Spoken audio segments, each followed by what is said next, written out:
Of no surprise to most people, markets don't always function perfectly or efficiently or definitely equitably. One of the major market failures is externalities. So, what are externalities and why do they lead to inefficiency?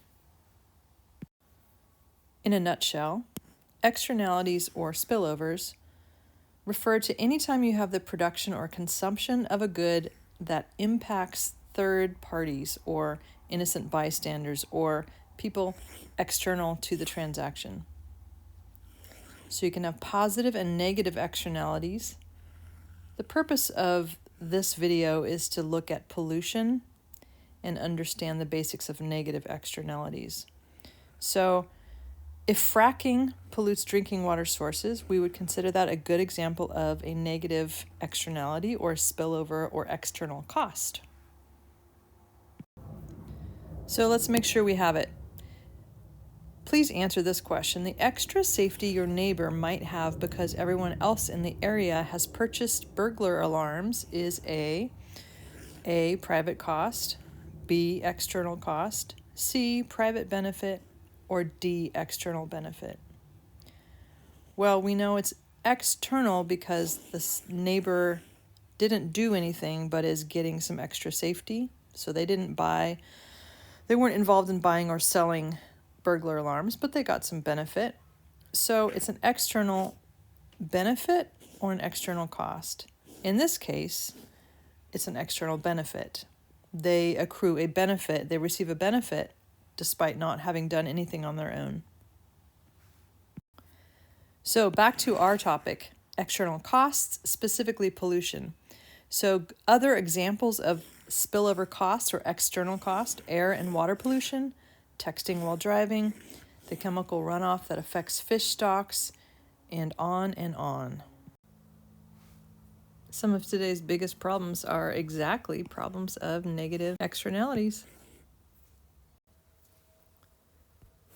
Remembering that external benefits also exist.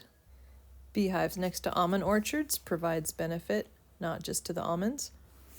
Education provides benefits to society at large, beyond just the people getting educated. And preserving farmland or greenland or any sort of preservation of national parks, for instance, provides external benefits. So texting while you're driving is no joke. It's thought that about 25% of accidents are caused by cell phone use, and although most states have banned it, it remains a problem. And so you might be hurt or die because somebody else is texting while driving. That would be a massive negative externality. So the question is, how do you quantify the cost? Let's summarize what we've learned so far. Basically, externality is an example of a market failure where the free market without regulation will not provide society with a socially optimal amount of a good. In other words, it will provide the wrong amount that does not include all the costs and benefits. Left to itself, a market economy will typically generate too much pollution because polluters have no incentive to take into account the costs they impose on others, those external costs. So back to the question of quantifying the cost. We want to always think about costs and benefits when it comes to economics and optimal decisions. So the marginal social cost is an important term. The marginal social cost of pollution is the additional cost imposed on society as a whole by an additional unit of pollution. For example, acid rain, smog, contaminated water, etc. These have marginal social costs that are greater than the private costs. When coal-fired energy plants burn coal and create sulfur dioxide, which goes into the atmosphere and creates acid rain when it comes back down, that electricity firm is not paying for the cost of its externality. It's not paying the full cost. It is paying its private cost, but it is escaping the cost of the acid rain, which destroys buildings and destroys life in waterways. There's a marginal social benefit of pollution as well. And that is that when you're polluting, it's because you're creating something like electricity or an automobile or a computer. So there's good generated by the production of that good. And so in as much as you're creating electricity, which has pollution, there are benefits from that electricity, and jobs are created, etc. So what we want to do is to not ignore the costs and not ignore the full benefits. So the socially optimal quantity of pollution is that quantity society would choose if the market weren't failing and instead were able to reflect all costs and all benefits of the production and consumption of the good. And if that sounds like a perfect time for a graph, you would be exactly right. So let's take the case of the firm including only its own costs of production. This is the electricity company burning the coal and not paying for acid rain cleanup. The supply curve represents the cost to the firms or the reservation price. In other words, it represents how much they are willing to accept and charge for each unit of output. So you can see that that the supply curve rises as the quantity of refrigerators increases. The price that refrigerator companies are asking is going to rise, and that represents a number of factors. So why are there two supply curves here? Well, they represent two cases, one in which the firm is paying for its cost and one which it isn't. So which is which? Well, the private supply curve, as you might imagine, is the firm's own cost, their cost of the coal, their cost of labor, etc. And that cost generates a supply curve that has these prices, right? At this quantity, they'll charge $6.50. But what if there's some cost that they're not paying for? How do we reckon that?